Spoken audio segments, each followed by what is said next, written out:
Hi friends, എല്ലാവർക്കും Diaz tasty കിച്ചണിലേക്ക് സ്വാഗതം. ഇന്ന് ഞാൻ ചായക്കടയിലൊക്കെ കിട്ടാറുള്ള പപ്പട വട അല്ലെങ്കിൽ പപ്പട ബോളി എങ്ങനെയാണ് നമുക്ക് വീട്ടിൽ തന്നെ തയ്യാറാക്കുന്നത് എന്നുള്ളതിൻ്റെ വീഡിയോയുമായിട്ടാണ് വന്നിരിക്കുന്നത്. അപ്പോൾ നമുക്ക് ഇതെങ്ങനെയാണ് തയ്യാറാക്കുന്നതെന്ന് നോക്കാം. പപ്പട ബോളി തയ്യാറാക്കുന്നതിന് വേണ്ടിയിട്ടുള്ള പച്ചരി ഞാൻ 4 മണിക്കൂർ വെള്ളത്തിൽ കുതിർത്ത് വെച്ചിട്ടുണ്ടായിരുന്നു. ഞാൻ 1 കപ്പ് പച്ചരിയാണ് എടുത്തിരിക്കുന്നത്. ഇനി നമുക്കിത് നന്നായിട്ടൊന്ന് അരച്ചെടുക്കണം. ഞാൻ ഒരു മിക്സിയുടെ കപ്പിലേക്ക് കുതിർത്ത് വെച്ചിരിക്കുന്ന പച്ചരി ഇട്ട് കൊടുത്തിട്ടുണ്ട്. ഇനി നമുക്കിതിലേക്ക് അല്പം വെള്ളവും ചേർത്ത് നന്നായിട്ട് അരച്ചെടുക്കാം. ഇപ്പോൾ ഇതൊന്ന് അരയാൻ വേണ്ടിയുള്ള വെള്ളം മാത്രം ചേർത്ത് കൊടുത്താൽ മതി. കൂടുതൽ വെള്ളം വേണമെങ്കിൽ നമ്മൾ മാവ് മിക്സ് ചെയ്യുമ്പോൾ ചേർത്ത് കൊടുക്കാം. അപ്പോൾ ഞാനിതൊന്ന് അരച്ചെടുക്കട്ടെ.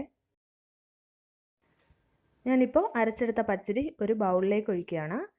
പച്ചരി നന്നായിട്ട് തന്നെ അരച്ചെടുക്കണം. ഇനി ഇതിലേക്ക് നമുക്ക് കുറച്ച് പൊടികളും കൂടി ഒന്ന് ചേർത്ത് കൊടുക്കണം. അതിനുശേഷമാണ് നമ്മൾ പപ്പടം ഇതിൽ മുക്കി ഫ്രൈ ചെയ്തെടുക്കുന്നത്. അപ്പോൾ നമുക്ക് ഇതിലേക്ക് എന്തൊക്കെ പൊടികളാണ് ചേർക്കുന്നതെന്ന് നോക്കാം. 1 ടീസ്പൂൺ കാശ്മീരി ചില്ലി പൗഡർ ചേർത്ത് കൊടുക്കാം. കാശ്മീരി ചില്ലി പൗഡർ ആകുമ്പോൾ നല്ല കളർ കിട്ടും, എന്നാൽ എരിവും കുറവായിരിക്കും. ഇനി നമുക്കിതിലേക്ക് 1/4 ടീസ്പൂൺ മഞ്ഞൾപ്പൊടി ചേർത്ത് കൊടുക്കാം. ഇനി ഞാനിതിലേക്ക് 1 ടീസ്പൂൺ എള്ളാണ് ചേർക്കുന്നത്. ഞാൻ കറുത്ത എള്ളാണ് ചേർക്കുന്നത്.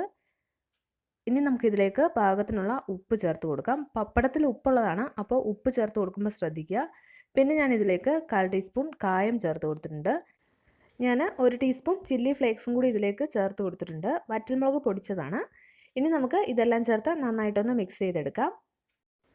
ഇത് നന്നായിട്ടൊന്ന് മിക്സ് ചെയ്തെടുത്തതിന് ശേഷം നമുക്ക് വേണമെന്നുണ്ടെങ്കിൽ ഒരല്പം വെള്ളവും കൂടി ഇതിലേക്ക് ചേർത്ത് കൊടുക്കാം. ഞാനിപ്പോൾ ഇതിലേക്ക് ഒരല്പം വെള്ളവും കൂടി ചേർത്ത് കൊടുത്തിട്ടുണ്ട്. ഈ ഒരു കൺസിസ്റ്റൻസിയിലാവണം നമ്മുടെ മാവ് ഉണ്ടായിരിക്കേണ്ടത്. ഇപ്പോൾ ഞാനിത് മിക്സ് ചെയ്തെടുത്തിട്ടുണ്ട്. ഇനി നമുക്ക് വേണ്ടത് പപ്പടമാണ്.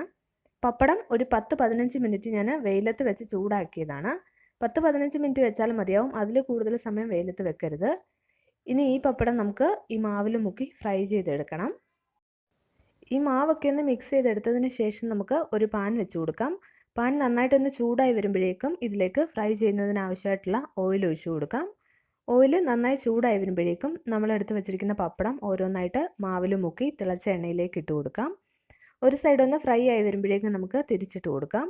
അങ്ങനെ ഈ പപ്പടം തിരിച്ചു മറിച്ചിട്ട് 2 സൈഡും ഫ്രൈ ചെയ്തെടുക്കണം. ഉള്ളിലെ പപ്പടമൊക്കെ നന്നായിട്ട് ഫ്രൈ ആയി കിട്ടണം. അപ്പോൾ സ്റ്റൗ ഒരു മീഡിയം ടു ഹൈ ഫ്ലെയിമിൽ വെച്ചിട്ട് തിരിച്ചു മറിച്ചിട്ട് നന്നായിട്ട് ഫ്രൈ ചെയ്തെടുക്കണം.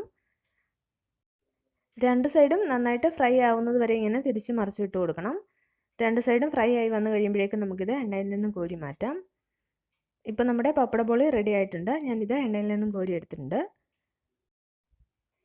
നന്നായിട്ട് തിളച്ച് നിൽക്കുന്ന എണ്ണയിലേക്ക് മാവിൽ മുക്കിയ പപ്പടം ഇട്ട് കൊടുക്കാം. എന്നിട്ട് ഒരു സൈഡ് ഒന്ന് ഫ്രൈ ആയി വന്നു കഴിയുമ്പോഴേക്കും നമുക്കിത് തിരിച്ചിട്ട് കൊടുക്കാം.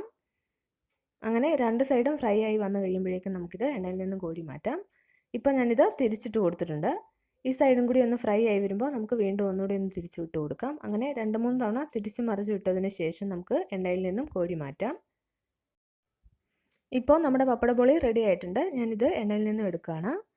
ഇതുപോലെ തന്നെ നമുക്ക് ബാക്കിയുള്ളതും റെഡിയാക്കി എടുക്കാം. ഇന്നത്തെ എൻ്റെ വീഡിയോ ഇഷ്ടമായെങ്കിൽ എൻ്റെ ചാനൽ സബ്സ്ക്രൈബ് ചെയ്യാനും വീഡിയോസൊക്കെ ഷെയർ ചെയ്യാനും മറക്കരുത്. ചാനൽ സബ്സ്ക്രൈബ് ചെയ്തിട്ട് അതോടൊപ്പം കാണുന്ന ബെല്ലൈക്കൺ പ്രസ് ചെയ്ത് നോട്ടിഫിക്കേഷൻ കൂടി എനേബിൾ ചെയ്യുക. താങ്ക്